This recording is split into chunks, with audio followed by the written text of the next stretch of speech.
Então, boa noite a todos, gente. Eu sou Viviane Dias, eu sou infectologista, eu estou presidente da Associação Brasileira de Controle de Infecção Hospitalar e a gente está aqui para falar de um assunto bem interessante. Estamos eu, Bernardo, Débora aqui. A Débora vai fazer as apresentações e explicar como é que as questões aqui vão funcionar. Em relação a perguntas, como que a gente vai trabalhar. Então, a gente está fazendo a reunião nesse formato. Queria dar as boas-vindas para vocês aí. E aí vou passar a palavra para a Débora Otero fazer as apresentações e falar como que a gente vai fazer para organizar aqui a nossa reunião, tá bom? Então, bom webinar para todos aí.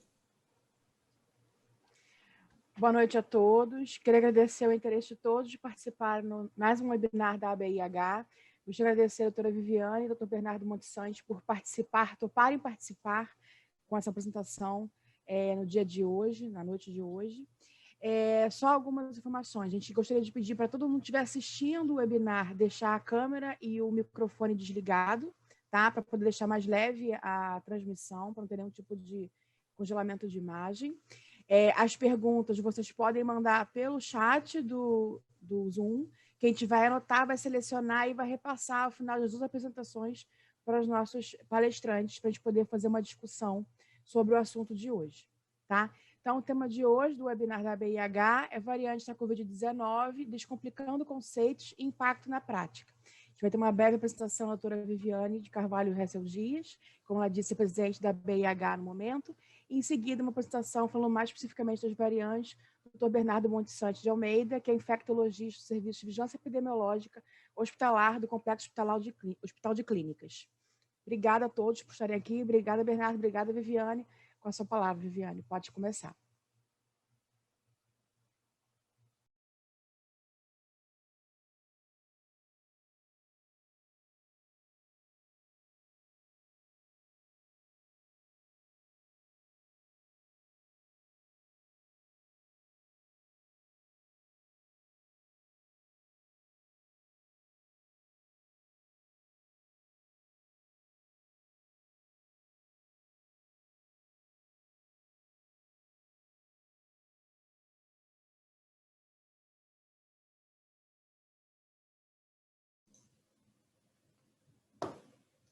Oi. Então, vamos lá. Todos vão ficar com o microfone fechado, mas a apresentação inicial vai ser do Bernardo. Então, Bernardo, você pode iniciar falando das variantes, e no final da nossa apresentação aqui sobre as variantes, eu vou comentar um pouquinho sobre as máscaras em relação a essas questões que estão sendo colocadas aí, da necessidade ou não de outra máscara, e como é que a gente vai ajustar. Então, a primeira aula vai ser do Bernardo, e o Bernardo que vai fazer a apresentação aí inicial.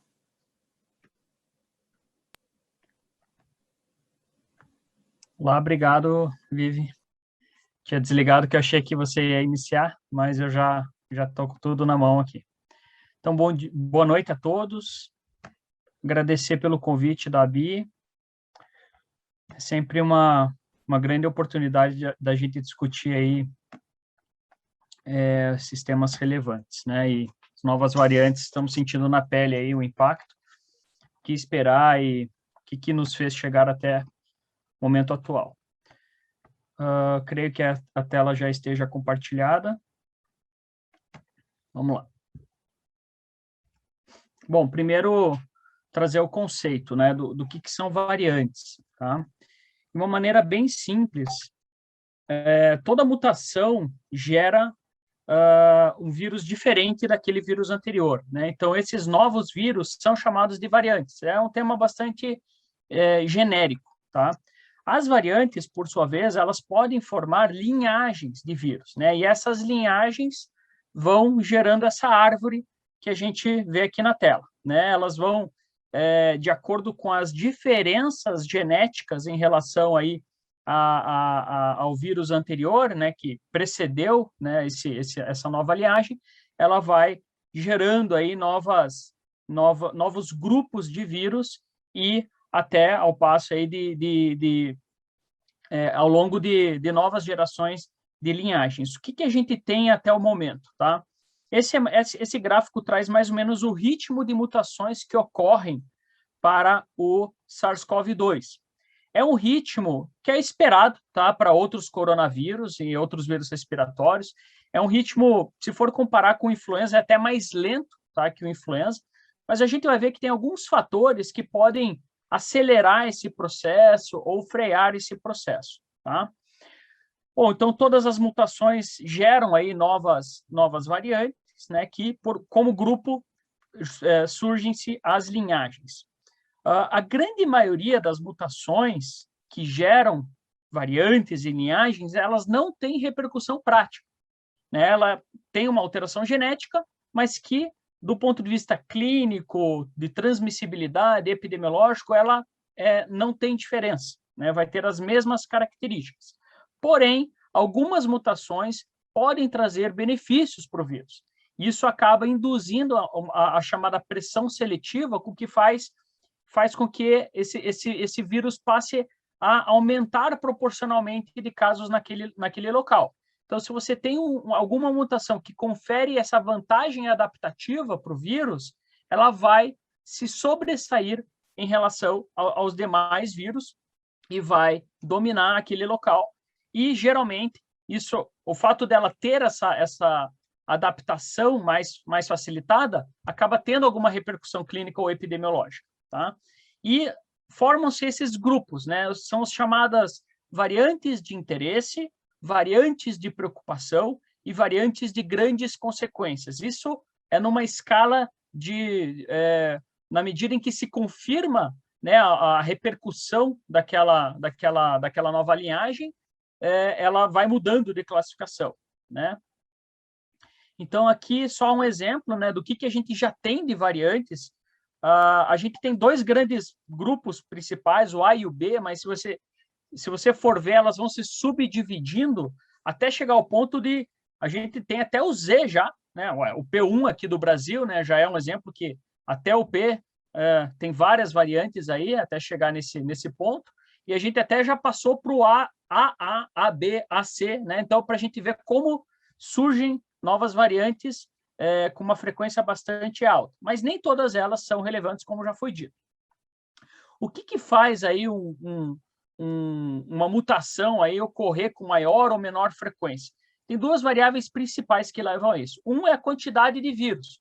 Não é surpresa, né, a gente imaginar que quanto mais vírus existem, maiores são as chances de uma mutação ao acaso ocorrer, né? Então, a quantidade de vírus é um fator.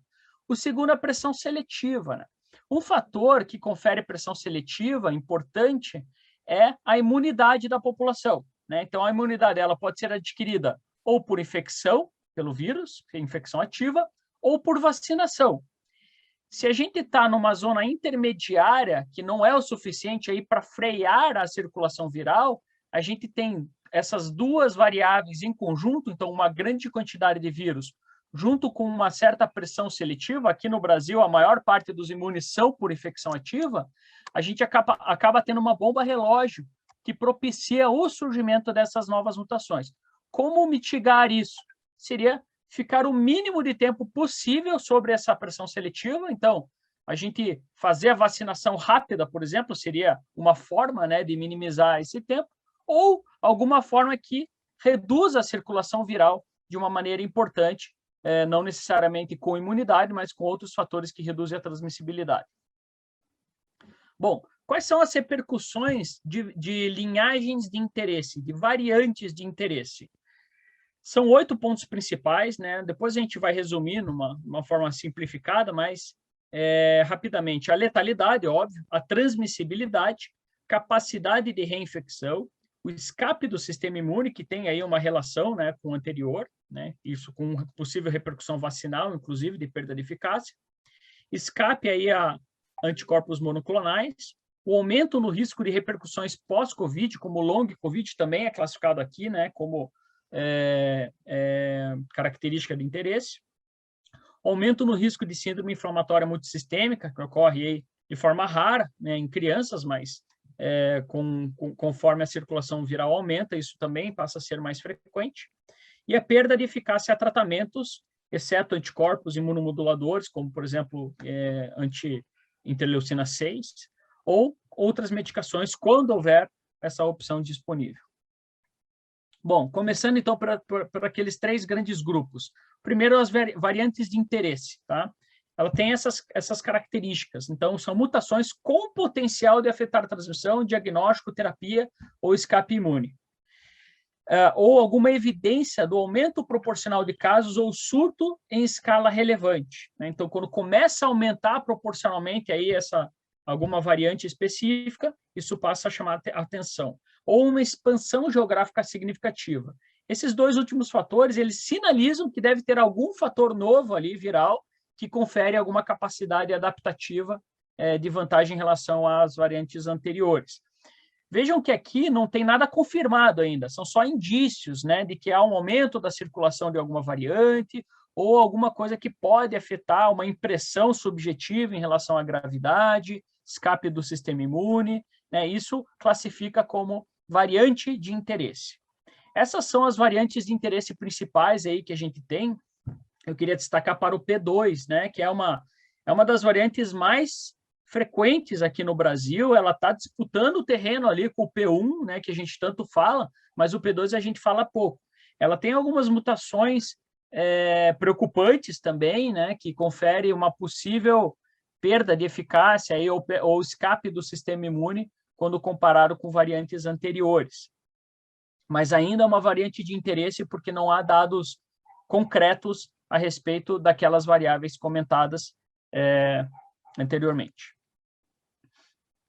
Uma variante de interesse nova, até saiu na mídia aí, né, que foi identificada recentemente, é a N9, né? A N9 é uma filhinha aí da B.1.1.33, que surgiu aqui no Brasil e tem algumas mutações também relevantes, parecidas com a P2 aí que a gente comentou, né, que é o E484, né, que está ali na proteína S, no spike.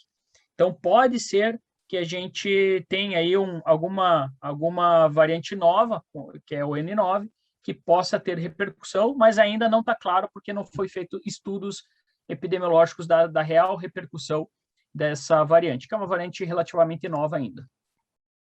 Bom, partindo para as variantes de preocupação, né, que é chamadas VOC. Além dos atributos anteriormente comentados, né, ela deve ter aí já uma evidência de impacto no diagnóstico, tratamento e vacinação, né? Então, uma variante que tenha interferência na acurácia de testes amplamente utilizados, né, os PCRs ou testes baseados em biologia molecular, elas utilizam-se de alguns alvos do vírus para detectar. Se esses alvos sofrem mutação, esses métodos diagnósticos podem perder alguma acurácia, né? Então, isso a torna uma variante de preocupação. A evidência de resistência a um ou mais tipos de terapia, evidência na redução da neutralização por anticorpos gerados em infecções prévias, evidência de redução na eficácia vacinal em prevenir formas graves, que a gente vem tendo aí já alguns resultados, né, de vacinação aí com repercussão de novas variantes, já vamos discutir isso um pouco mais. Além disso, a evidência de aumento da transmissibilidade, que é algo realmente muito preocupante, o vírus que já na sua base, né, o vírus selvagem inicial já tinha uma transmissibilidade muito importante, e o aumento na transmissibilidade aumenta ainda mais a repercussão epidemiológica e o nível de esforço necessário para você segurar a circulação viral. E, por último, a evidência de maior gravidade e letalidade da infecção. Essas são as variantes aí de preocupação, né? Então, colocar um destaque, esse site até coloca o P2 aqui classificado nessa categoria, tá? Eu até convido todos aí, se puderem, esses sites são muito bons, né? Tem muito dado aqui que eu utilizo que não é baseado em publicação, porque muitos dos dados epidemiológicos são dados em tempo real, né? Então, já tem sites muito conceituados aí em relação à vigilância epidemiológica das variantes, inclusive a própria Fiocruz, que traz dados nacionais e que devem ser acompanhados ao longo do tempo, né? O sistema de publicação acaba sendo muito demorado e você necessita de dados em tempo real no atual contexto da pandemia. Mas além do P1, né, que eu vou entrar um pouco mais a fundo, eu queria dar um destaque para o primeiro aqui, na esquerda, o B.1.1.7, que é uma variante que surgiu no Reino Unido, tá? E a variante B.1.351, né? Que é essa segunda aqui, né? Então, essas 3 primeiras a gente vai entrar um pouco mais a fundo, que são aquelas mais tidas como as mais relevantes. As outras aqui à direita são algumas variantes encontradas nos Estados Unidos, ainda estão localizadas por lá, mas têm o potencial, já alguma evidência de repercussão epidemiológica. E tem a última categoria de variantes, que é a variante de altas consequências. Não tem nenhuma classificada ainda nesse critério, né? As características seria você ter uma confirmação de perda de acurácia dos exames diagnósticos, evidências que sugerem a redução da eficácia vacinal associada ao aumento de infecções de escape ou muita pouca eficácia para prevenir formas graves, redução significativa a múltiplas terapias e uma associação com gravidade e aumento de hospitalização confirmado. Bom, eu queria trazer alguns conceitos da transmissibilidade, já que em última análise, né, muito das repercussões dos vírus, elas são relacionadas ao aumento da transmissibilidade. Acho que todos aí estão familiarizados, né, com o conceito do R0. R0 é a capacidade de transmissibilidade do vírus, né? Então, é o número de infecções geradas por um caso. O R0 do vírus selvagem, o primeiro vírus encontrado lá na China e que teve ali a sua primeira disseminação, era de 2,6. Ou seja, cada pessoa com infecção transmite para 2,6 outras pessoas, ou cada 100 pessoas transmitem para 260. Então, esse é algo bem significativo e que explica o aumento explosivo que acontece quando não há medidas de mitigação. O nível de esforço necessário para controlar a transmissão é você chegar a um R de 1. E o RT, esse Tzinho aí, é a taxa de reprodução efetiva, também alguns colocam como RE, é a transmissibilidade do vírus quando você está utilizando medidas de mitigação da transmissibilidade. Para você reduzir de 2,6 para 1, você precisa aí uma estratégia capaz de reduzir 62% da transmissibilidade viral. As novas variantes já têm dados aí que colocam o R0 do vírus aí para 3,6, alguns dados até chegando a 5, 6 do R0. Então, um aumento bem importante na transmissibilidade, o que, obviamente, aumenta o nível de esforço para você reduzir para 1, quando você parte de um valor mais alto. Então, considerando o 3,6, a gente teria que reduzir a transmissibilidade em 73%, ou seja, um nível maior de esforço. Então, todo aquele pacote de medidas que a gente sabe de redução da transmissibilidade, ela tem que ser intensificada para a gente manter um certo controle. Lembrando aqui das 4 principais variáveis associadas à transmissibilidade. O primeiro é a duração da transmissibilidade, algo entre 7 a 10 dias, né? Claro que tem um período de maior transmissibilidade. 2, oportunidade, é o número de interações de um transmissor com um susceptível, né? Então, a frequência é aqui que se ataca, né? Quando visa a diminuição da mobilidade na população, é justamente reduzir o número de interações entre um transmissor e um susceptível. O terceiro, ali embaixo, a probabilidade de transmissão. Então, dado que essa interação ocorre entre um transmissor e um susceptível, qual que é a chance da transmissão efetivamente ocorrer? Aí entra outras medidas, né, que se complementam. Uso de máscaras, existem diferentes tipos de máscaras, o distanciamento físico entre as pessoas, as características ali de ambiente, então, ambientes fechados e poucos ventilados, elas são mais propícios aí para a disseminação. Número de pessoas dentro do ambiente também interfere aqui, e talvez a temperatura e umidade aí, talvez com alguma sazonalidade, isso não está muito claro ainda para o coronavírus, porque as outras variáveis estão pesando mais do que a sazonalidade nesse momento. Você vê picos aí, independente da estação do ano, por enquanto.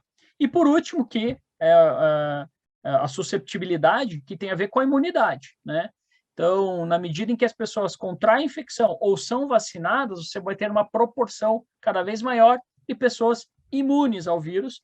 Essa é uma medida tida como mais sustentável ao longo do tempo, porque te libera das demais estratégias que exige-se um alto nível de esforço e tem alguns efeitos colaterais, econômicos, sociais, educacionais, enfim. Então, por isso que busca-se muito aí atingir o controle da circulação viral através dessa variável da susceptibilidade, ou diminuindo a susceptibilidade ou aumentando a imunidade, obviamente, através de vacinação. Atingindo o controle virológico com essa variável, essa é a tão conhecida imunidade de rebanho ou imunidade coletiva. A partir do momento que você reduz a transmissibilidade às custas de aumento de imunes, isso se chama imunidade de rebanho. Aí você não precisa de nenhuma outra medida para controlar o vírus. Bom, essas são as variantes que eu vou entrar um pouco mais a fundo, né? O B.1.1.7, B.1.351 e o P1, que é a variante com maior repercussão aqui localmente. E entrando um pouquinho nessas três variáveis principais, que é a transmissibilidade, evasão do sistema imune e gravidade. Tá? Primeiro, o B.1.1.7.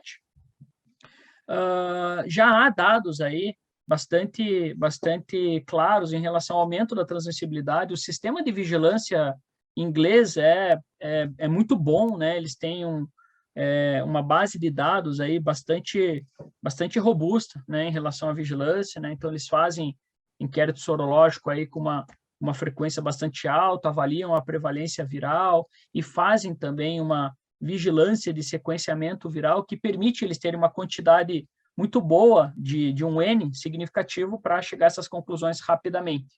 Tá? O que se tem em relação a essa variante é um aumento da transmissibilidade entre 38% e 130%. Então, lembrando daquele R0, que era de 2,6%, aumenta-se de praticamente 40% a 130% em relação a esse R0. Né? E a conclusão aí num dos primeiros trabalhos aí que trouxeram aí essas características era que, logicamente, a intensificação de medidas de redução da transmissibilidade seriam necessários, dado que naquele momento ainda não estava totalmente dominado, né, no país, mas estava em ascendência rápida, e outros países já começando a ter repercussão dessa variante, principalmente na Europa, e agora já disseminando também para outras partes do mundo. Esse é um dado mais recente, tá? De gravidade, né? Então, já haviam alguns indícios, né, em relação ao aumento de hospitalização e letalidade, mas essa publicação trouxe aqui, de forma mais concreta, um aumento na letalidade dessa variante, também de 34% a 109%, né, o que é altamente preocupante, principalmente aí para os países europeus que têm uma característica de idade da população mais idosa, né, além de ter aí muitos centros de repouso, onde confluem pessoas com fatores de risco e muitos surtos relacionados a isso. Então, esse aumento da letalidade especificamente era algo muito relevante para eles e, é claro, para outros locais com circulação dessa variante. Já temos a circulação dessa variante com transmissão comunitária no Brasil também, tá? Mas ainda não numa proporção muito grande, dado em conta que outras variantes parecem terem tido mais vantagem em relação a essa aqui no Brasil. Esse é o dado aí de aumento da letalidade, justamente aqueles que já tinham maior letalidade, né? Então, os idosos ou aqueles com algum fator de risco sofreram mais aí com a nova variante. Então, aumentou-se a letalidade proporcionalmente à gravidade já pré-estabelecida pela variante anterior. Então, justamente os mais idosos acabaram sofrendo mais. Esses gráficos, eles mostram o incremento da letalidade para cada uma dessas características. Então, faixa etária e número de comorbidades em homens e mulheres. Só a título de exemplo, a letalidade em maiores de 85 anos, com 2 comorbidades e homem, era de 16%. Aumentou para 24% com essa nova variante. Aqui é como que se comporta ao longo do tempo. Então, vejam aqui que nesse gráfico de baixo, né, você vê que ele realmente está dominando ali o território europeu. Tá? A distribuição das variantes na Europa. Né? Então, você vê que passou um tempo ali em setembro, novembro, até janeiro, estava muito bem distribuído, né, entre várias variantes circulando ao mesmo tempo. e de repente uma delas passou a dominar o número de casos proporcionais, né? E praticamente 50% das variantes sequenciadas hoje lá são o B.1.1.7. Aqui é a distribuição global dela, então ela já está se disseminando ao redor do mundo, todos os continentes já com casos, inclusive com transmissão comunitária, né? Então, é um destaque até para a gente prever quais vão ser as variantes que vão acabar se adaptando aí de uma maneira mais robusta ao redor do mundo, né? Vamos ver se essa variante acaba tendo alguma vantagem em relação ao P1 que a gente tem no Brasil. Aqui é por continente também, dá para ver que ela vem aumentando aí proporcionalmente, gradativamente em todos os continentes. E aqui a repercussão prática, né? Eu trouxe aqui alguns países, o Brasil está ali no meio, só a título de comparação, está um pouco difícil de ver, poluído, né? Mas dá para ver muito bem que há um aumento, né? Principalmente aqui para alguns países do leste europeu que puxaram aí essa última curva, né? Então, países que inclusive não tinham tido grande repercussão lá no ano passado, que passaram a ter aí uma repercussão mais forte no final do ano passado, ainda com a variante anterior, e agora estão sentindo aí as repercussões da nova variante. Então, Estônia, a República Tcheca, a Hungria estão puxando muito forte. E alguns países aí, como a França e Itália, estão na sequência, né? Já tem aí uma tendência ascendente em relação ao número de casos. E aqui, o número de óbitos, né? Então, o número de casos é a base da pirâmide e acaba repercutindo no número de óbitos no final, e os mesmos países que estão tendo aí aumento do número de casos estão tendo aumento no número de óbitos. Então, veja, inclusive, com óbitos por habitantes mais altos, aí até o dobro praticamente comparado ao Brasil, alguns países. Esses países são os países com maior repercussão do mundo, tá, gente? Então, não é nenhuma vantagem a gente estar tão abaixo deles, porque realmente são os países mais acometidos do mundo. O Brasil, em óbitos por habitantes acumulados, está entre os principais, e ainda mais se for avaliar as características etárias, o Brasil ele fica aí nos top 3, top 5 do mundo em relação à letalidade. Bom, partindo para outra variante, o B.1.351, é uma variante que surgiu na África do Sul, tá? E está com uma transmissão comunitária mais restrito aí à África, América do Norte e alguns países europeus, tá? Mas é uma variante que não está vingando, assim, ela teve uma repercussão ali nos países africanos, mas ela não está aumentando proporcionalmente, tá? Então, por algum motivo, as outras variantes parecem ter maior vantagem comparado a ela, o que é uma ótima notícia, já vamos ver por quê. Essa aqui é a frequência nos continentes. Veja aqui que na África ela já não é a principal variante, né? Ela já está sendo suplantada pela variante B.1.1.7 que a gente comentou, né? Então, ela não está aumentando proporcionalmente. Já vamos entender os motivos disso, tá? Por que a preocupação dessa variante, né? O que a tornou aí uma variante de preocupação? Ela tem já alguns dados in vitro, laboratorial, né, que sugerem uma perda na capacidade de neutralizar o vírus, né? Então, soros de pessoas que tiveram a infecção pela variante anterior não são capazes de neutralizar essa nova variante de forma tão boa quanto as variantes anteriores, né? O que sugere um escape do sistema imune. E dados já sobre vacinas que têm uma eficácia bastante reduzida, né? Eu trago aqui a vacina AstraZeneca, né, que a gente tem no Brasil, e que teve uma eficácia muito baixa, né? Praticamente zero, né? 21,9, mas com intervalo de confiança que inclui o zero, isso não é significativo de eficácia, o que é uma péssima notícia. Eu trago aqui esse dado, né, que além da variante, né, que a gente está discutindo agora, mas ela traz uma análise de todas as variantes, né? Então, é uma avaliação in vitro, tá, de soro de pessoas que receberam as vacinas de RNA mensageiro. Tá? Então, a vacina Pfizer e a Moderna foi avaliado aqui. E eles testaram todas as variantes principais aí em circulação. Aqui um pouco, né, com um zoom melhor para ver. Está aqui o nosso P2, né? Ela tem uma capacidade, né? Então, os soros dessas pessoas vacinadas têm uma capacidade intermediária de neutralizar essa variante. Veja aqui à esquerda que o B.1.1.7 ela mantém a capacidade de neutralização, o que é ótimo, né? Porque é a variante que está circulando de uma maneira bem intensa no mundo, na Europa e no mundo. O P2 já está pior, o P1 ainda pior, então quanto mais à direita, pior é a capacidade de neutralização. E veja a variante aqui em questão, o B.1.351, que os soros têm pior capacidade de neutralizar. O mesmo dado é visto aqui embaixo individualmente com cada uma das vacinas. O mesmo comportamento, tá? P2 e P1 intermediário e o B.1.351, muito ruim a neutralização.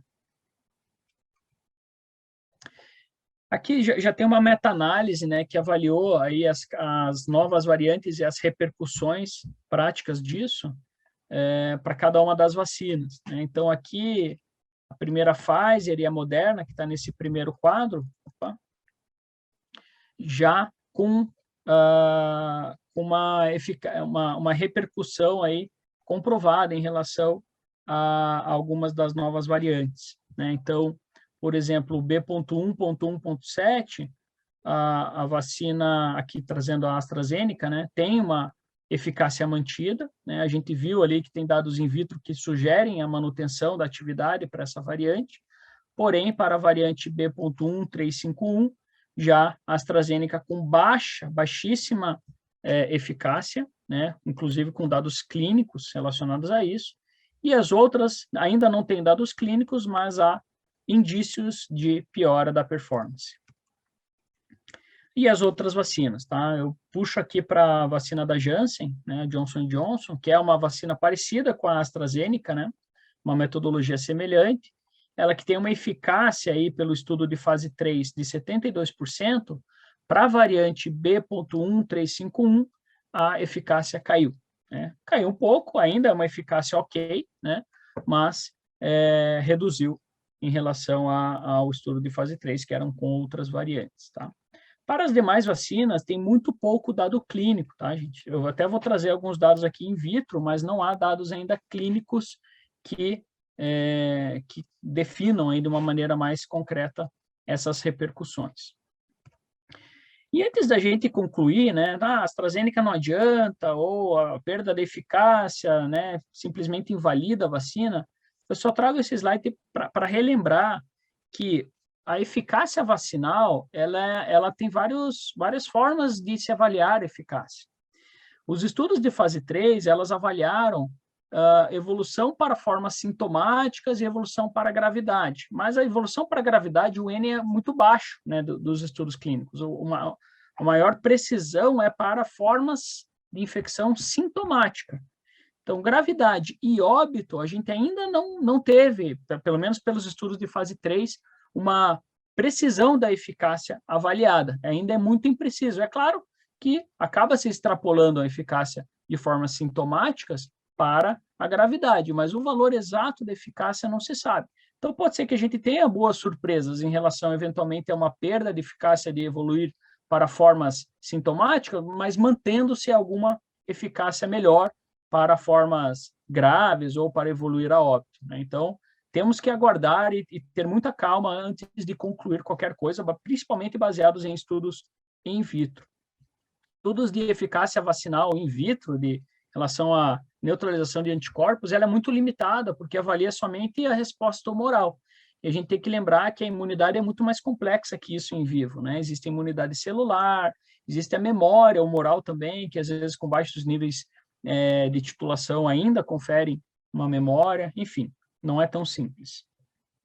E, finalmente, aí o P1, né, a nossa variante circulante, circulou de uma forma muito intensa em Manaus, o que assustou muita gente, porque Manaus era tido como uma região já possivelmente com imunidade de rebanho, tendo em vista que dados demonstravam 75% da população já exposta ao vírus, na primeira onda, né, que surgiu lá, e a nova onda de dezembro, aí, de uma maneira muito, muito dura, né, naquele local, por essa nova variante, levantando a suspeita de que alguma coisa diferente estava acontecendo, talvez escape do sistema imune, aumento da transmissibilidade, enfim. Esse é o mapa do P1, né? Ela está circulando principalmente aqui no Brasil, tá? Mas já com circulação comunitária em alguns países europeus, né? Os Estados Unidos confirmou mais recentemente uma transmissão comunitária do P1. Opa. Aqui são os principais países, né? Vejam a Itália, né? Bastante isolados. Só cuidado também na hora de interpretar esses dados de número de casos, porque a Europa sequencia muito mais do que o Brasil, né? Então, não é justo fazer uma comparação assim numérica. Aqui, dados nacionais, esse é o site da Fiocruz, tá? Que semanalmente é atualizada aí com as variantes que são enviadas e sequenciadas, né? A P1 ela está aumentando, né? Em novembro, que surgiu ali no norte, e está aumentando proporcionalmente de uma maneira bem importante aí ao redor do país.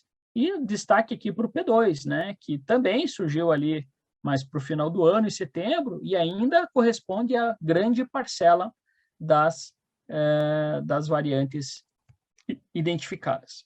Aqui por região do Brasil, né, então veja o norte, ele praticamente dominou, né, grande parte aí das cepas sequenciadas são P1, o centro-oeste, né, também bastante proporcionalmente bem importante. O nordeste, o sudeste e o sul, ela está ainda em ascensão, né? Então, o sudeste, isso fica claro, né, o quanto que ela está aumentando, e no sul também. Mas um destaque aqui para o P2, né, que parece que dá uma segurada ali na disseminação do P1. Então, isso sugere que o P2 ela não é tão bonzinha assim, né? Ela deve ter alguma condição importante que confere alguma capacidade aí de disputar terreno com o P1, né? Talvez a gente não tenha tantos dados justamente por ainda só estar no...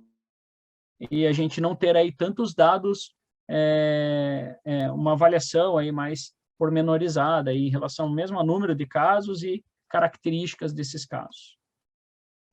Aqui sobre as características, né, que conferem ao P1 o fato de ser aí uma variante de preocupação, né? Ela já tem dados publicados em relação ao aumento da transmissibilidade entre 40% e 120%, então é algo comparável à variante B.1.1.7, que está fazendo um grande estrago, né, na Europa. Evasão do sistema imune, tá? Ainda dados discordantes em relação a isso, mas esse trabalho mostrou essa possível capacidade aí de escape do sistema imune em 25% a 61% dos casos. Isso significa que uma pessoa com uma infecção por variante anterior, ela reduz a imunidade dela nessa proporção aí de 25% a 61%. Essa é mais ou menos a interpretação desse dado. E o aumento da letalidade entre 10% e 80%. Tá? Então, todo o combo, né, de preocupação acaba provavelmente ocorrendo aí com essa variante de transmissão local. Aqui alguns dados in vitro, né, em relação à repercussão no sistema imune. Então, esse estudo avaliou pessoas com infecção prévia e pessoas imunizadas pelo Coronavac. Tá? Pessoas com infecção prévias ainda tiveram alguma capacidade de neutralização de anticorpos, mas em uma titulação menor, né, comparado à variante anterior. E um dado ruim, né, que pessoas vacinadas pelo Coronavac não tiveram resposta em neutralização de anticorpos. Insisto, estudo in vitro, o N foi muito baixo desse estudo, só valia a resposta tumoral, né? Então, muita calma na interpretação, não quer dizer que não funcione, mas há algum indício de piora, né, talvez da eficácia vacinal a essa variante, ainda vamos conferir com dados de campo. Pessoal, abro para perguntas, tá? Acho que muitas dúvidas aí em relação ao que esperar no futuro dessas variantes, qual que vai vingar, Será que a B.1.351, né, que tem uma capacidade maior de escapar o sistema imune, vai vingar no futuro? A gente ainda não tem uma parcela da população tão imunizada assim. Na medida em que se aumentar essa parcela da população, talvez essas variantes que escapem do sistema imune passem a ter maior vantagem, né? Então, ainda muita coisa vai acontecer em relação a essas variantes e as novas que vão surgir, porque a gente está numa situação realmente muito propícia para o surgimento de novas mutações, né? Então, a gente está vacinando no ritmo extremamente lento, a gente está tendo um aumento de imunes por infecção ativa também, mas é num ritmo lento, né? Para a gente esperar aí imunidade de rebanho seria inviável, e a gente tem muito vírus circulando, né? Então, a gente tem aquelas duas condições que conferem aí a condição ideal para o surgimento de novas mutações, algumas de interesse já identificadas, mas é bem possível que a gente tenha outras variantes de preocupação aí em breve identificados aqui no Brasil. Boa noite, Bernardo. Muito obrigada pela excelente apresentação. Temos já algumas perguntas para o final das apresentações. Viviane, você quer já emendar ou quer parar para fazer pergunta agora? Vou emendar aqui, que é rapidinho, e a gente já faz todas as perguntas no final. Perfeito. Então, eu vou compartilhar aqui minha tela.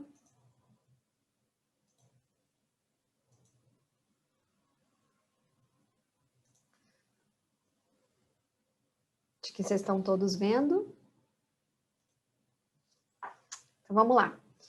Eu vou colocar aqui para vocês, então, em relação a uma complementação, que é uma dúvida, né, que tem surgido aí em relação às medidas de prevenção. Será que a gente tem que mudar a forma como a gente está lidando com a doença? Mudou o jeito de transmitir? Será que eu tenho que mudar a questão aí dos EPIs? Então, é uma complementação aqui da aula do Bernardo, né, que foi excelente, né, a aula do Bernardo foi realmente muito esclarecedora. E aí eu vou trazer um pouquinho para vocês aqui sobre a questão das máscaras de proteção, e a gente também pode discutir isso em seguida aqui no momento das perguntas. Então, nos próximos 10 minutos aqui, eu vou falar um pouquinho aqui sobre a questão das máscaras. Eu queria ressaltar para vocês que, apesar de a gente estar falando isso desde o início da pandemia, e que a gente sabe que usar máscara, manter distância, evitar aglomeração, é o que vai fazer um conjunto com a vacinação para que a gente realmente possa sair na frente do vírus, né? É uma situação que, no nosso país, a gente tem tido muita dificuldade realmente das pessoas entenderem a importância de manter essas medidas em conjunto com a vacinação. Então, eu queria trazer isso como a primeira chamada de atenção aqui da apresentação, que nessa luta contra a Covid-19, cada um importa, né? Everyone counts, né? Cada atitude de cada pessoa e cada consciência de cada pessoa em relação a manter isso de forma adequada e fazer funcionar isso, vai fazer com que a gente possa realmente sair na frente do vírus e ajudar com a estratégia de vacinação e reduzir a quantidade de transmissão, porque quanto mais se transmite, mais variantes a gente tem. Então, assim, dando um exemplo, assim, para quem está assistindo a aula que não é tanto da área aí, né, que está vivendo isso diariamente, né, que eu sei que tem pessoas aí que não são da área, a questão da variante é como se fosse uma receita de bolo, né? Eu vou fazer uma brincadeira, viu, Bernardo, aqui com a questão da variante. O vírus, ele vai se transmitindo de pessoa a pessoa e ele tem um material genético para ser lido em cada pessoa, né? É uma receita. E aí, assim como a gente inventa em receitas e muda o ingrediente e tal, às vezes um ingrediente que a gente muda não muda o gosto do bolo, mas dependendo se eu trocar um sal por um açúcar, por exemplo, um açúcar por um sal, uma receita, eu vou mudar muito o vírus, né? Então, essas variantes surgem dessas necessidades aí de multiplicação, e isso acontece porque a infecção está se transmitindo muito. Então, uma das coisas que vai nos ajudar muito a ir contra essa questão de tantas variantes e tanta repercussão é a gente conter a disseminação com as estratégias não farmacológicas e com a estratégia da vacinação. Então, acho que isso é um ponto importante aí para a gente conversar. E eu queria trazer para vocês aqui um conceito em relação à forma de transmissão, né? Então, a gente sabe que a COVID, principalmente, é transmitida pelas gotículas respiratórias, né? Então, quanto mais próximo eu tiver de uma pessoa sem máscara, a pessoa infectada, mais essa possibilidade vai acontecer em relação à transmissão. Se eu estiver num ambiente fechado, mais ainda. Se não tiver circulação de ar, mais ainda, né? Então, isso é importante a gente levar em consideração, que esse é o principal meio, são as gotículas. Mas a gente sabe que numa situação de você tem muita proximidade com alguém, e a pessoa, de repente, está tossindo, que é um evento de geração, né, de aerosol, se a máscara não está bem adaptada, se a distância não está respeitada, se o ambiente está fechado, essa aerosolização também pode impactar na transmissão da Covid-19. E aí, tem duas situações que eu quis trazer para vocês aqui. Um deles é essa publicação, que é um comentário, na verdade, que saiu no JAMA sobre a questão da efetividade das máscaras, para a gente tentar realmente reduzir a transmissão da Covid. No começo, a gente tinha dúvidas em relação a se isso seria ou não uma questão de vai funcionar, não vai funcionar, como é que não é, e hoje a gente sabe realmente que o uso da máscara na população é sim uma medida que funciona na transmissão, desde que, obviamente, a gente use esse equipamento, né, essa máscara de forma adequada. Então, existe sim um papel da máscara na comunidade e a gente precisa entender que é possível. Não sei por que saiu uns riscos aqui não sei se vocês estão vendo na minha tela, mas desconsiderem, ele surgiu aqui. Eu diria para vocês que as máscaras, então, protegem, desde que sejam usadas, obviamente, de forma correta, né? Então, trazendo aqui alguns desenhos só para exemplificar, parece bobagem, né? Mas não é, a gente vê as pessoas utilizando máscara de forma incorreta, a máscara solta, a máscara abaixo do nariz, né? E desmerecendo aí a questão da importância de a gente cobrir nariz e boca com relação à efetividade de qualquer máscara que a gente esteja utilizando.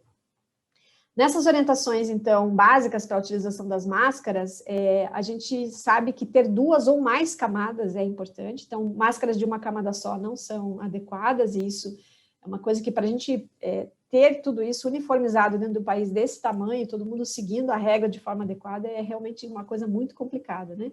A máscara, ela tem que cobrir nariz e boca, ela tem que estar bem encaixada nos lados do rosto, né, para não ter essas áreas frouxas nas laterais. E aí, se tiver um reforço ainda na questão aqui da região nasal, para que ela fique realmente bem ajustada, é o melhor dos cenários para que não tenha escape aí nas laterais.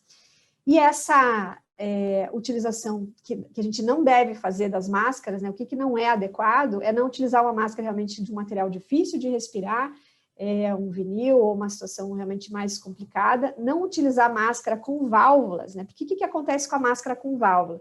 Quem está usando a máscara com válvula, parece que, ela se sente protegida, né? É uma máscara que tem filtro e tudo mais, mas não tem aquela válvula que ela expira, ele não tem como conter as gotículas respiratórias.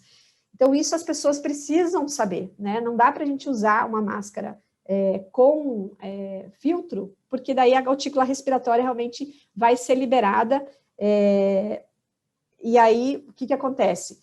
A gente não consegue realmente fazer com que, se a pessoa estiver infectada, ela não consegue proteger a questão da contaminação.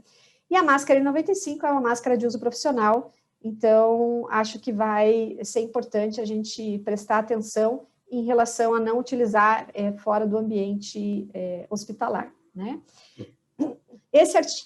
Esse artigo, então, falando agora em relação à parte da questão da dupla máscara, né, que acho que foram perguntas aí que tiveram bastante questões em relação a isso, essa publicação foi no CDC, então, colocada aqui em fevereiro, né, e a gente vai deixar disponível no site, a partir de amanhã, um material comentado, a gente fez uma síntese, né, na língua portuguesa desse artigo, e vai deixar para vocês disponível ali com comentários em relação ao conteúdo final. Mas o que acontece, então? O CDC produziu, então, um experimento de laboratório, não são com modelos, né, com bonecos, em relação à aerosolização e à efetividade da máscara cirúrgica em relação a conter essa questão da aerosolização. A gente não está nem falando aqui da gotícula, a gente está falando aqui da aerosolização em relação à questão da proteção. E o que foi observado nesse experimento? Então, se você usar a máscara cirúrgica da forma como ela está, que a gente chama de máscara médica, a gente chama de máscara cirúrgica, né? Do jeito como ela é feita, ela protege contra a gotícula muito bem, ela tem 3 camadas e funciona bem a questão da filtração, mas para a aerosolização pode existir aí uma eficácia menor, então, em torno lá de 50%, né? E quando ele colocou ou uma máscara de tecido por cima, ou ele mudou o jeito da máscara ser ajustada à orelha, fazendo um nó nas laterais do elástico antes dele ser preso à orelha, essa eficácia, se duas pessoas utilizando a máscara num formato mais ajustado ao rosto, essa eficácia vai lá para 90%, 95%. Então, ali vocês veem no desenho, então, ou um ajuste, tipo uma forma de ajustar a máscara ao rosto, ou realmente fazer uma dobra na máscara para que ela possa ficar bem ajustada ao rosto. Então, a mensagem principal desse artigo não é a questão que tem que usar duas máscaras, é a questão que tem que estar a máscara bem ajustada à face para você ter o melhor potencial dessa máscara.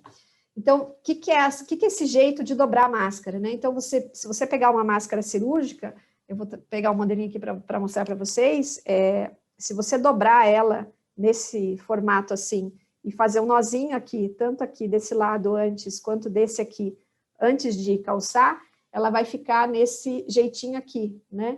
Então, eu já tinha feito aqui, deixado para vocês verem aqui na tela. E aí, você utilizando ela nesse formato, e ajustando aqui na questão do nariz e colocando nas orelhas, você deixa ela bem ajustadinha ao rosto. Então, a questão aqui, tanto a máscara de tecido, quanto a máscara cirúrgica, é a gente usar ela da forma adequada, e ela realmente bem ajustadinha ao rosto. O que a gente não deve fazer? Uma máscara cirúrgica em cima de uma outra máscara cirúrgica, sem esse ajuste, ela não vai ter sentido, a gente está desperdiçando essa máscara e realmente não vai funcionar do jeito que a gente está colocando aqui, não aumenta a proteção, né? E nem colocar uma máscara descartável em cima de uma N95, a gente só está desperdiçando e não está aumentando a questão da proteção.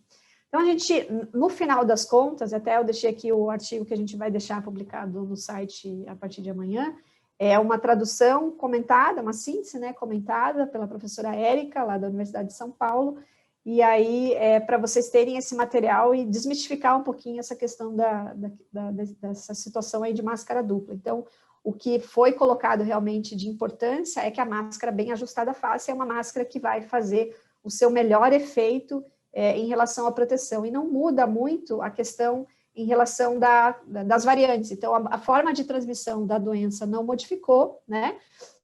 A gente precisa continuar se protegendo, a máscara de forma adequada, e ela tem que estar bem ajustada à face. Então, tanto na instituição de saúde, quando a gente está atendendo os pacientes, os EPIs não mudaram, né? Máscara cirúrgica para situações de gotícula, máscara N95 para situações de aerosol, uso do avental, uso das luvas, tudo que a gente já conhece, já faz, continua, né? E no ambiente fora do hospital, no ambiente de comunidade, no ambiente comunitário, o mais importante realmente é a gente utilizar a máscara de forma adequada e bem ajustada à face. Acho que esse é o recado principal, né?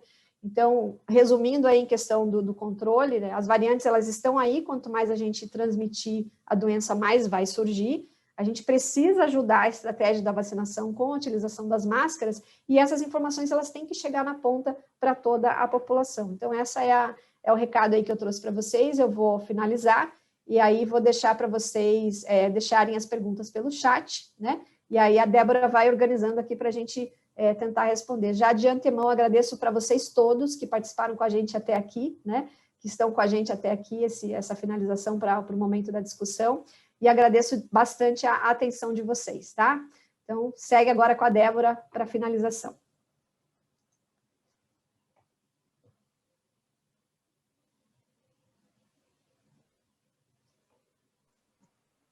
Olá, boa noite. Obrigada, Viviane, pela excelente palestra. Eu acho que é extremamente importante, a gente fica muito preocupada com variantes, com resposta vacinal às novas variantes, e o básico as pessoas acabam esquecendo, que é a utilização de máscaras e o uso correto, né? As pessoas ficam preocupadas de usar uma, duas máscaras. Eu, infelizmente, já vi na rua mais de uma vez pessoal usando N95 debaixo do nariz e no queixo. Então, assim, não adianta você ter a melhor máscara e você usar errado. Eu acho que qualquer máscara bem utilizada realmente tem um impacto muito importante. Temos várias pessoas agradecendo e dando parabéns às duas apresentações no chat. Temos algumas perguntas. A aula também foi espelhada no YouTube, que a gente teve um problema com relação a quantitativo de pessoas presentes no Zoom. Então, também puxei perguntas de lá, tá? Vou fazer mais ou menos na ordem, foram perguntas bem diferentes. A primeira pergunta veio da Érica Gomes, para o Bernardo. Aparentemente, pelo que eu já tinha lido, a P2, mais frequente no Rio, seria menos perigosa que a P1 de Manaus. Quais seriam as razões epigenéticas para isso ter acontecido? Bom, o que faz uma variante ser mais transmissível, né, é alguma daquelas variáveis que eu comentei, né, daquelas 4 variáveis. Talvez as novas variantes, elas interfiram na duração da transmissibilidade, esta é uma possibilidade, né? Então, na medida que você tem um período de transmissibilidade maior, isso aumenta a chance de uma transmissão ocorrer, e talvez um aumento na probabilidade da transmissão, dado que uma interação ocorre. E aí, por características de afinidade do vírus ao receptor celular, né? Então, essa é outra hipótese. Em relação à gravidade, ainda não está claro qual é a fisiopatologia relacionada a isso. Ao meu ver, pode ser que tenha algum viés aí, porque na medida em que você aumenta a transmissibilidade e a circulação viral, isso gera uma sobrecarga do sistema de saúde. E a gente sabe que a sobrecarga do sistema de saúde, ela está associada a pior desfecho, né? Porque você tem equipes com menor experiência atendendo, que não estavam atendendo e passaram a atender, falta de alguns insumos, enfim, vários fatores que combinam. Atendimento tardio, né? Então, muitas vezes você tem um caso grave na enfermaria, você segura a intubação porque não tem vaga na UTI, então você posterga a intubação, você insiste mais ali na VNI, então vários fatores. Mas ainda a ser esclarecido algum mecanismo fisiopatológico, talvez inflamatório, que possa estar associado aí à gravidade. Então, não está claro ainda o porquê que essas variantes são mais letais do que outras variantes. Uma outra pergunta, ainda com relação à variante especificamente, eu construí várias perguntas no final, eu vou organizar. Se a gente conseguiria ter condição de controlar essas variantes, da mesma forma que controlamos outros vírus, né? E, enfim, a gente está tendo dificuldade de controlar já as primeiras variantes do SARS-CoV-2, mas como é que seria a condição de controlar só assinantes mais para frente? Como a própria Vivi comentou, né? São as mesmas medidas, o mecanismo de transmissão, elas são muito semelhantes, né? Talvez tenha mais facilidade de transmissão, mas a forma de prevenção é a mesma e de uma forma mais intensificada, dado que o R0 é mais alto, né? Então, vai ser necessário intensificar. Dificilmente uma medida única, tirando a vacinação, né? Esperamos que traga aí alguma sustentabilidade maior em relação ao controle da transmissão, mas dificilmente uma medida isolada vai conseguir controlar. Então, por exemplo, só o uso de máscaras controla a circulação? Não, ela ajuda, mas sozinha não controla.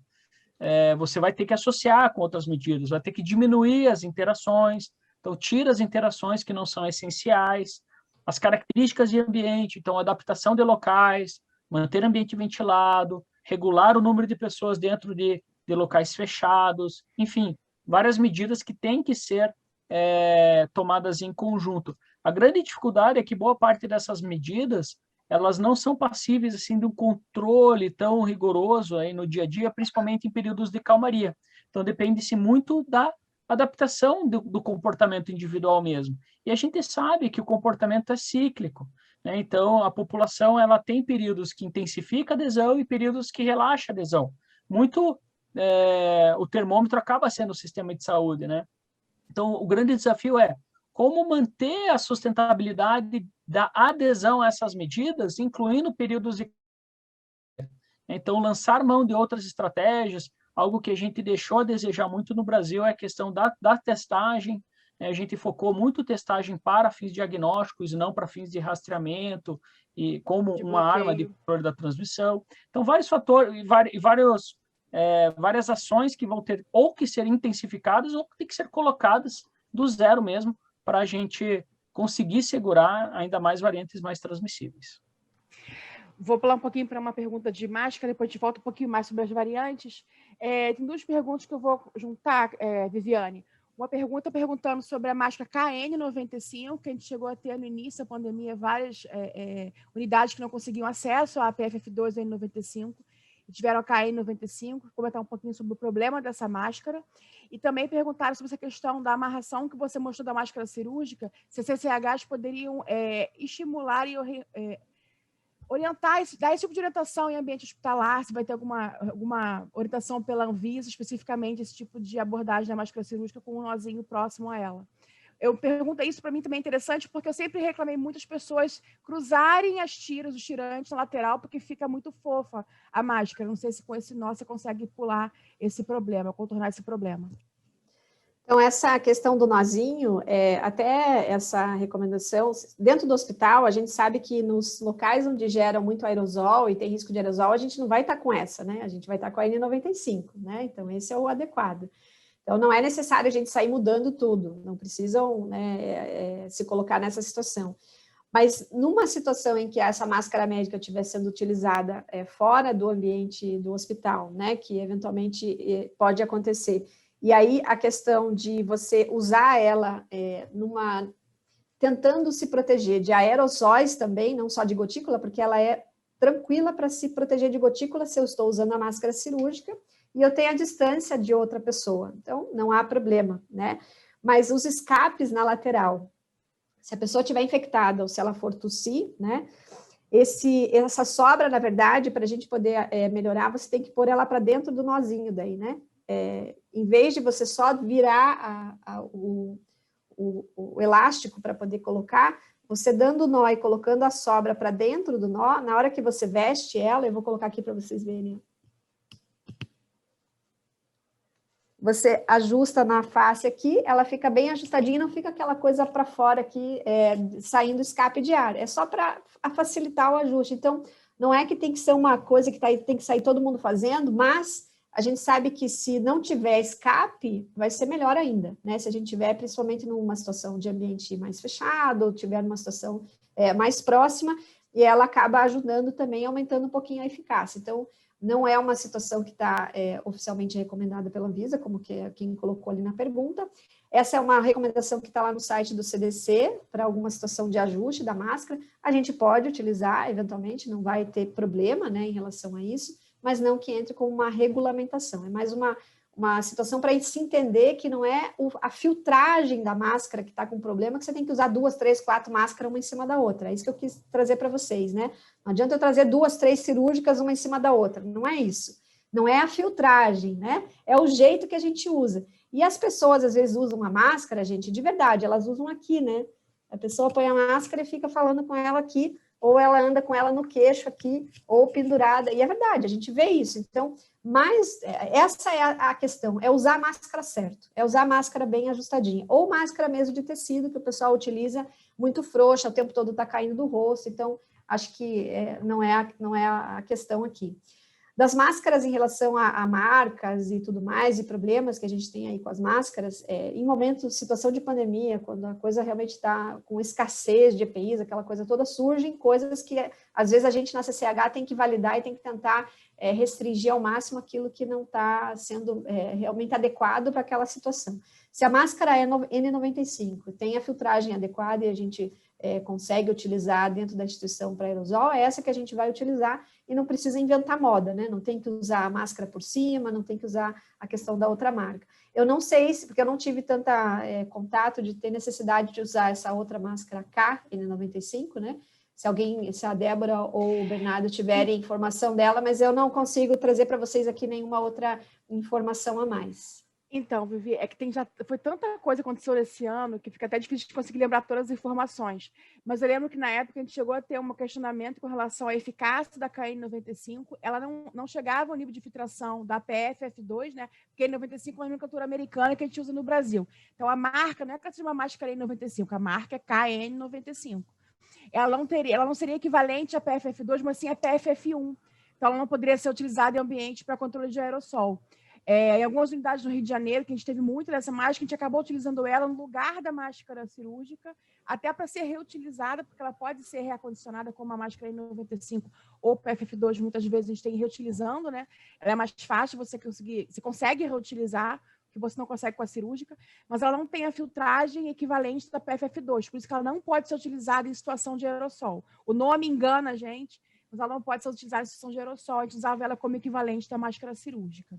Sim, exatamente. CPF F1 não vale como aerosol. A gente teve, mas não com esse nome, né? Com essa marca. E ela aí, não realmente, engana. a gente indicou, se não tinha a liberação para PrEP F2, o N95, a gente deixou usar mais como máscara cirúrgica, assim como você comentou, né? Com relação à vacina e as variantes, tem pelo menos 2 perguntas que eu vou trazer agora para o Bernardo. Tem outras perguntas também, eu vou tentar fazer todas as perguntas, gente. Vai chegando bastante pergunta agora. Uma dúvida que é bem frequente, que a gente de vez em quando tem visto isso, as pessoas ficam querendo testar se depois da vacinação tiveram soroconversão, se eles estão imunes ou não com relação à vacina, né? Então pode ser Viviane e o Bernardo falar um pouquinho com relação a isso, que as pessoas acham que não teve soroconversão, isso poderia ser uma não eficácia das vacinas que a gente está usando atualmente contra o vírus e suas variantes. E, especificamente, tem algum dado com relação à vacina da AstraZeneca de Oxford?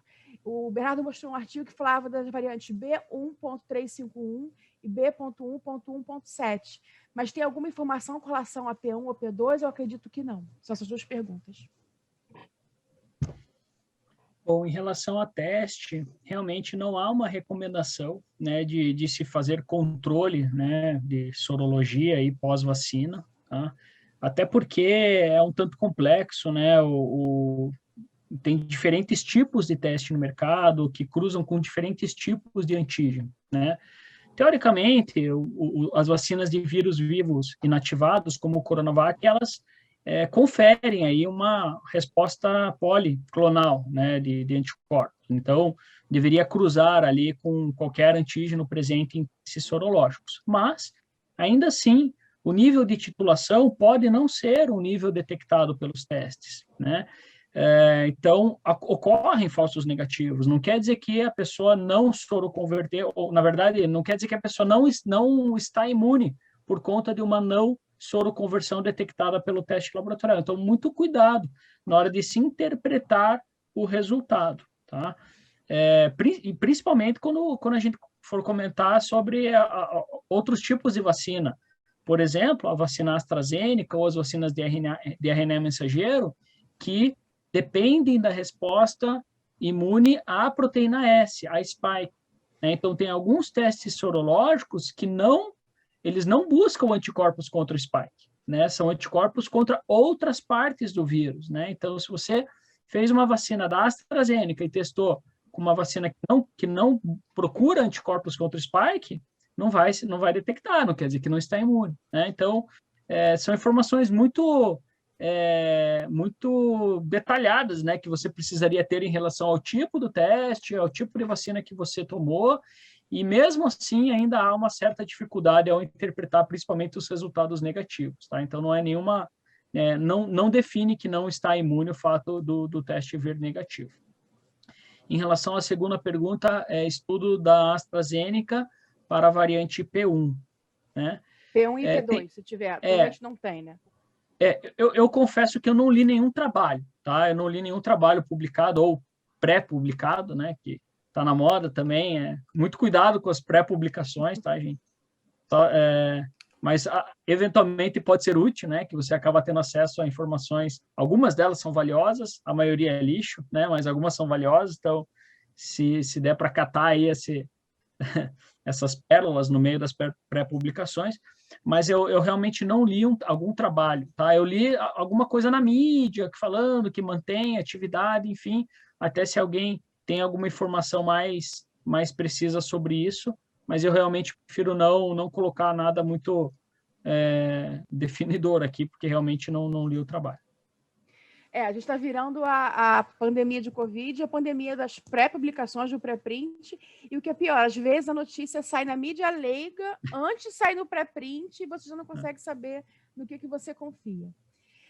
Tem 3 perguntas bem similares, que falam, na verdade, com relação a período de transmissibilidade das variantes, que a gente não conhece ainda exatamente, e se isso influenciaria no período para alta. Né? No início da pandemia, a gente esperava PCR negativo para liberar a alta desse paciente, depois passamos a critérios clínicos, né? A gente poderia manter o critério de PCR, mas é por entender que muitas vezes o PCR tinha partículas virais já mortas, sem capacidade infectante, passou-se da alta com 10 ou 20 dias, dependendo da gravidade da doença e da imunossupressão.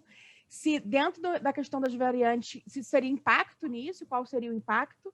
E também se essas variantes vão ter impacto no teste do PCR, porque também não adianta ter uma PCR que não vai detectar essa variante, independente de usar o PCR ou não, para pensar na alta do paciente. Vou falar um pouquinho sobre isso, Bernardo, por favor. Uhum. Bom, ainda nada em relação ao período de transmissibilidade, tá? Nada para mudar a prática clínica, tá? O que se tem de dado é que talvez ocorra um aumento do período, pode ser que não seja o período total, porque esse período de transmissibilidade, ela não é homogênea. Existem períodos dentro desse período que são mais transmissíveis do que outros, né? Então, pode ser que seja um período mais transmissível ou maior, e não em relação ao total. Mesmo que seja o total, se aumentar um dia, os 10 dias de recomendação para casos leves, ela já tem uma certa folga, né? Então, dificilmente uma pessoa vai estar no 10º dia transmitindo, então já se considera um período de folga, né? Relativamente aí ao período de transmissibilidade. E lembrando que não é só o tempo, mas também a melhora clínica, né? É uma das condições para você liberar a quarentena. Não a melhora completa, né? Porque muitas vezes isso não acontece, mas uma curva de melhora consistente é o critério que eu venho utilizando, além do critério temporal. E perfeito, 10 dias para casos leves, 20 dias para casos graves aí que hospitalizaram ou imunossuprimidos. A outra era sobre... Desculpe, eu não anotei. Era basicamente isso, com relação ao tempo de alta, né? Dos 10 e 20 dias, que se a gente usava critério clínico, mas você já respondeu. Perfeito. O teste laboratorial não é mais critério, né, de controle de transmissão. O PCR, ela tem essa desvantagem, entre aspas, né, que ele é um teste que detecta muito bem a presença do vírus, mas não necessariamente o vírus vivo e viável. A mediana de tempo de positividade é acima de 15 dias. E a gente sabe que no 15º a pessoa não está mais transmitindo, né? Existem dados de cultura viral que comprovam aí esse dado, né? Então, por isso que se estimula muito realmente o critério temporal e considerando a melhora clínica. Queria complementar, Débora, o que o Bernardo falou, rapidinho. Isso é uma dúvida que é importante deixar bem esclarecido aqui, né?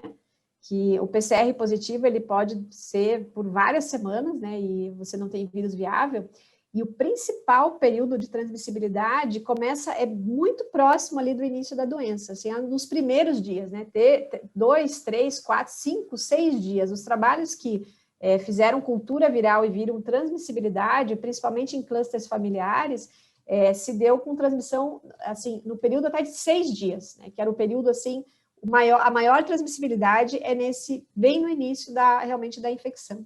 O 10 dias já é uma situação de margem de controle aí, porque esse número em geral é 6 a 8 dias, então 10 dias já está ok para casos leves. E os casos mais graves, sim, com certeza, um tempo maior, e 90% desses casos com 15, 18 dias já não tem mais transmissão. Então os 20 dias também estão seguros. Só que não dá para esquecer da questão da doença, porque você tem que ter melhora dos sintomas e ausência de febre. Então, a gente só não pode olhar o número sozinho, é isso que eu queria chamar a atenção de vocês, a gente tem que olhar a doença, a febre, né, a melhora dos sintomas e o tempo em relação ao início dos sintomas. E isso realmente a gente não tem nenhuma evidência para mudar, então a gente mantém as mesmas recomendações que já estão aí. Tem mais 2 perguntas agora com relação especificamente à máscara, mas antes só uma complementação. Bernardo, as variantes comprometem a sensibilidade do PCR que a gente utiliza atualmente para diagnóstico? As variantes principais que estão circulando, não, tá? Os alvos utilizados pelos testes aí de PCR, elas não sofreram alterações que prejudiquem aí o nível de acurácia, né? Lembrando que essa é uma das características de uma variante de preocupação, né? Então, você deixa de ter capacidade de fazer diagnóstico. Caso isso ocorra, também é relativamente simples e fácil de você mudar o alvo ali do PCR e passar a ter essa sensibilidade. Por isso, a importância de estar atento aí quanto à taxa de positividade, né? É uma variável muito importante do ponto de vista da vigilância epidemiológica, porque na medida em que você continua tendo casos, continua tendo internamentos, e a taxa de positividade começa a cair de forma desproporcional, esse é o alerta para a investigação aí de alguma coisa que você não está vendo, né? De alguma variante nova ou às vezes até algum outro vírus circulando. Queria agradecer novamente pela participação dos dois palestrantes, só para a gente poder concluir essa discussão, que a gente já está 1h20, né, fazendo as palestras e a discussão. A última dúvida com relação ao uso de máscara N95, Viviane. A gente sempre tem muita dúvida do pessoal de saúde que quer usar o tempo todo máscara N95, que a gente geralmente recomenda nas unidades que você tem procedimentos com dor de aerossol ou nos momentos de procedimentos de dor de aerossol, você usar a máscara N95. Então, uma dúvida que a gente tem muito recorrente com relação às enfermarias, você acaba usando muita ventilação não invasiva, muito oxigênio suplementar em diferentes modalidades. Quais 3 modalidades teriam indicação dessa máscara N95? E com relação à reutilização e o tempo de uso das máscaras N95? Essas são as últimas perguntas. Tá. Então, essas práticas que a gente daí vai adotar dentro das nossas instituições, né, pelas CCIHs, nos nossos hospitais, tem que levar em consideração a logística e os processos daquele ambiente, né? Então, se você tem lá um ambiente de enfermaria, em que você coloca todo mundo para fazer VNI, de repente, para poder melhorar o cuidado, as portas não tão fechadas, né? Em cada quarto, e tem vários profissionais circulando naquele local, naquela enfermaria, é muito razoável você daí pedir para que a gente use N95 o tempo todo, né? Até para a gente evitar de ficar tirando e colocando a N95, que as pessoas não vão lembrar, né? Na hora que tem que fazer as coisas, na correria, você não fica trocando a cirúrgica pela N95. Aí você põe a N95 e fica com a N95 nessa situação. Então, eu vivo situações em que a gente, em determinado ambiente, em determinada situação, mesmo na enfermaria, a gente pede para os profissionais ficarem, ainda mais nesse momento aí de alta demanda de pacientes, né? E muitos com VNI. Então, é uma pergunta bem justificada, mas ela não é regra para todo mundo. Ela é uma regra que você precisa adaptar na sua realidade, com o seu processo e olhando o comportamento do seu profissional, né? Se realmente for mais fácil ele ficar o tempo todo com a N95 do que trocar, essa possibilidade é, sim, uma situação a ser bem considerada, né? A questão de reutilização de máscara N95 também é uma situação em que as CCHs precisam adaptar conforme a realidade e a situação que se tem, né? Se existe uma orientação adequada e a gente consegue retirar sem contaminar essa máscara, dependendo do tempo que a gente utilizou, ela não está suja, molhada, danificada, funcionando, a gente consegue guardar e reutilizar, dependendo da situação que você está vivendo aí do processo. Então, também não pode ser uma regra, então todo mundo reusa 7 dias, reusa 15 dias, porque depende também do tempo de utilização, né? Então, se você está muito tempo com a máscara, ela já está difícil de respirar com ela, eu não posso pedir para a pessoa guardar e ficar reutilizando mais tempo. Então, em geral, dependendo dos turnos de plantão e o que você consegue utilizar, dá para a gente estudar dentro da nossa CCH o processo e ver se a gente consegue deixar. Tem CCHs que conseguem, dependendo do jeito do turno do plantão, está trocando uma por dia, ou está trocando até 7 dias, são números aí que a gente tem que observar como é que está no comportamento e a intensidade de uso, desde que todas essas coisas sejam atendidas, obviamente, né? E tem que ser um protocolo pela CCH, não dá para pôr uma regra lá pela Anvisa para todo mundo fazer igual, que não tem como a gente trabalhar nesse formato. A gente tem um racional, tem que estar funcionando, não posso ser contaminado por dentro, eu tenho que ter um jeito adequado de guardar, eu tenho que ter uma embalagem em um local apropriado, eu tenho que ensinar essas pessoas a tirarem e colocarem a máscara, elas têm que fazer de forma adequada. A gente sempre tem feito blitz para orientar os profissionais, o tempo todo a gente está sempre reforçando as medidas, né? E aí esses ajustes podem ser feitos de acordo com as regras de cada CCH, cada realidade.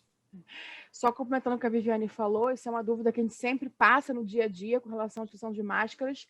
Sem dúvida, o estoque e reposição é um grande problema. A gente teve momentos de pioras, de ápice de pandemia, de ficar até 30 dias com a máscara sendo reutilizada, que pode ser diferente para o médico da plantão semanal, são 4 plantões, 5 plantões no mês, para a enfermagem, que faz escalas diferentes, 12 por 36, 12 por 60, é muito mais frequente, né? Mas sempre com orientação, molhou, rasgou, não está conseguindo respirar, tem que trocar essa máscara antes.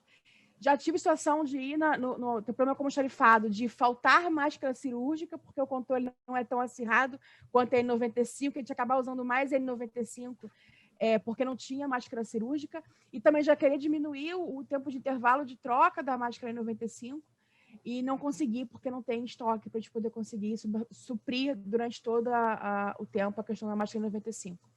Fizeram mais uma última pergunta, a gente vai concluir. Perguntar se poderia, o Rodrigo Cruz, se poderia considerar a melhora dos sintomas do paciente a ausência e necessidade de oxigênio. Se alguns pacientes que têm desmame da oxigenoterapia, mas que ainda fazem doses baixas, poderiam sair do isolamento após 20 dias. Se dependência de oxigênio seria um marcador para a alta do isolamento. Eu acho que é bem boa essa pergunta, é a dúvida que a gente tem na beira do leito. Então, quando a gente acompanha os pacientes, a evolução dos casos, né, de COVID, você não consegue encaixar ele no quadradinho de ausência de sintomas, porque isso realmente não é o que está pedindo, e entre colocar melhora e ausência, porque a ausência é fácil, né, não tem sintoma, esse ninguém tem dúvida. A melhora dos sintomas é aquela questão da evolução do paciente. O fato de estar ou não no oxigênio não é uma situação que vai bloquear você de não tirar o paciente do isolamento. Às vezes é um paciente, por exemplo, DPOC, ele já tem uma situação de pulmão importante, já é mais dependente, teve mais dificuldade, já tem uma certa situação de base, ele vai ficar dependente no final, tem que demoram mais para ficar desmamado do oxigênio. Então, a gente vê que do jeito que ele chegou do início da doença, ele melhorou, agora é uma situação realmente de desmame, até vai para casa com home care, né? Mas já vai fora do isolamento. Então, não é uma questão sine qua non, se não saiu do oxigênio, não pode sair do isolamento. Não é isso, tá? Essa questão da melhora dos sintomas, ela só vai ser possível se a gente acompanha os pacientes, né? E uma coisa que a gente mudou o jeito de fazer, né, da CCH, a gente tem que acompanhar os pacientes todos, né, Débora? Então, a gente acaba indo e sabendo como é que está a situação de todos os pacientes para você poder decidir, junto com a equipe médica, essa questão da retirada do isolamento, que não é uma simples situação de você pegar um exame, fazer, deu positivo, tira, deu negativo, né, tira, deu positivo, fica. Então, na COVID, você tem que realmente olhar o acompanhamento do paciente, e para isso, toda essa equipe de controle de infecção, os médicos da terapia intensiva, os médicos da enfermaria, a gente criou um novo jeito de trabalhar, né, acompanhando os pacientes todos em conjunto e tirando essas conclusões em relação à melhora, mas a resposta para a pergunta ali da questão da necessidade não é esse o critério que tem que ser seguido assim à risca, né, é só a gente observar a evolução do paciente mesmo. É que nem anosmia e tosse, né, que fica semanas e não vai ser um critério para você manter em isolamento ou suspender. Exatamente. Bom, gente, 9h30. Agradeço novamente a Viviane e o Bernardo por ter esse tempinho passando com a gente, passando essas duas excelentes apresentações. A discussão foi muito rica. A gente, obviamente, sempre tem mais assunto para discutir, mas a gente vai acabar se perdendo, ficar muito tempo falando. Acho que a gente abordou as principais questões, as principais dúvidas. Qualquer coisa precisando, nós estamos aqui. Aproveitamos para convidar vocês para entrar no site da BIH, para se associar nas regionais. Lembrando que em breve a gente vai ter Congresso Brasileiro de Controle de Infecção Hospitalar, e passo para o Bernardo e para a Viviane falar as últimas palavras. Pode falar, Bernardo, daí eu faço a finalização. Vivi encerra.